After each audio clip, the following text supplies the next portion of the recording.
So I have officially reached Kubestronaut status. I'm so excited that I have finally joined the program. I set this goal for myself back in December of last year that I wanted to become a Kubestronaut in 2026, and I started to build some momentum. I took my first exam, my CKA, in the beginning of December, and I had some momentum coming out of that exam. And so I said, you know what? I'm just going to go for it, and I'm going to go ahead and try to just knock all these out kind of back to back. And it proved to be a really effective strategy for me anyway, personally.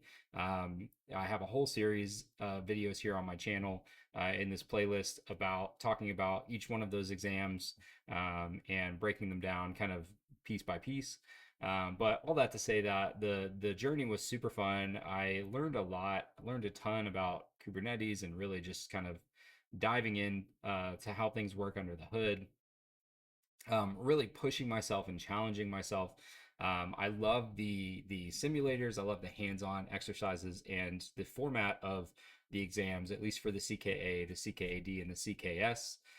Those are all performance-based exams where you get about 2 hours to do a number of tasks, 15 to 20 tasks, depending on the exam, depending on what questions that you get. And these are testing very hands-on practical things like administering clusters, dealing with security, being able to read a Docker file or read a manifest file and know what are the things that are missing or what are things that are not best practice.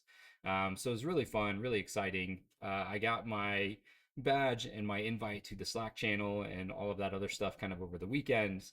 Obviously, waiting on the jacket, that takes a little bit longer. I know that because I'm in the US, and that's where I believe where their main kind of distribution is based out of, I should get it quicker than some other people in in countries like India, where the shipping is a little bit harder to deal with. So yeah, I'll post a video once I get that, probably do an unboxing of the jacket maybe. But yeah, I just wanted to make a quick video and talk about, again, just my experience. I recently met with a recruiter, and one of the things that he mentioned is like, he was talking about how his company, the way that they view certifications and credentials, it's not just oh, well, you have all these credentials, so you must know what you're doing, and we're going to prioritize that above everybody else. The credentials and certifications in this industry, I feel like, can certainly help you have a leg up maybe in some of those conversations and some of those initial conversations. But really, your greatest tool and your biggest tool is going to be networking. And that's something that you're not going to get from an exam.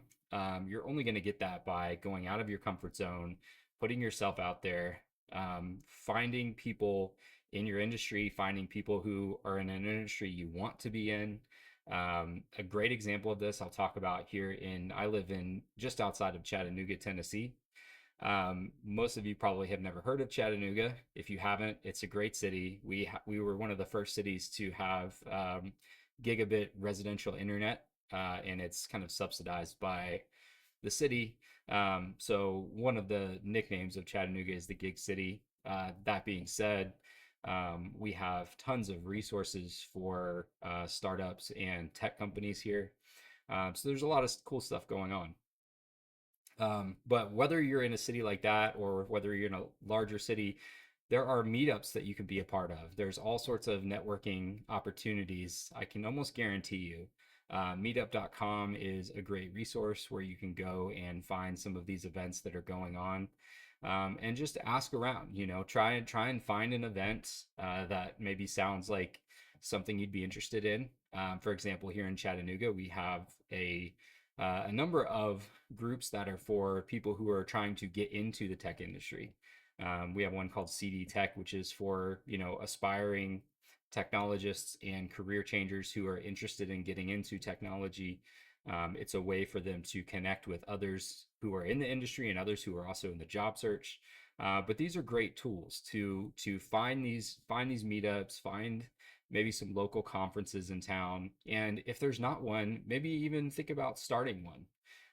Maybe it can start out with just you and a group of friends, and you can start that on Facebook, you can start that on LinkedIn, you can start that on some channel and just try to build that. And that also is a great way to show some determination and show like, hey, I'm serious about my career. I'm serious about growing. I'm serious about learning. Because at the end of the day, like the knowledge and the experience, uh, the technical knowledge and technical experience are extremely valuable. I don't want to like undersell that, but also the social skills and the soft skills are super important, especially in today's environment, today's climate. Like you really want to be able to build these relationships. And I've got several examples of this of like, the job that I previously was at. The reason I got that role in the first place is because I had connected with this company through another company that I was working with. And so we built this relationship and there was this trust there already. And a lot of the people that have reached out to me on LinkedIn or other opportunities about other opportunities have come from people that I've networked with in the past. Some of these events that I've gone to, some of these events that I've hosted. So, just some practical tips. I would say network, network, network. Put yourself out of your comfort zone, especially those in tech. We don't really like to get out. Some of us don't really like to get out and mingle. Sometimes you just have to like force yourself to go out of that comfort zone and find a group of people that you can connect with and that you can try to build some of those relationships, friendships, and then they can get you connected with other people, and it creates a pipeline, right? And it gives you a something to fall back on when maybe times are not the best, right? Our industry changes so much. Layoffs come around, especially in big tech, they do these layoff rounds every so often. So it's good to just have that kind of that thing to fall back on, even more so than a savings account and financial cushions are great, but also having the social cushion, in my opinion, is a huge benefit, and will serve you really well in your career. So that's all I have for right now. Stay tuned to my channel, hit the like and subscribe button, and I'll be giving up some more tips and tricks, just talking about my experience.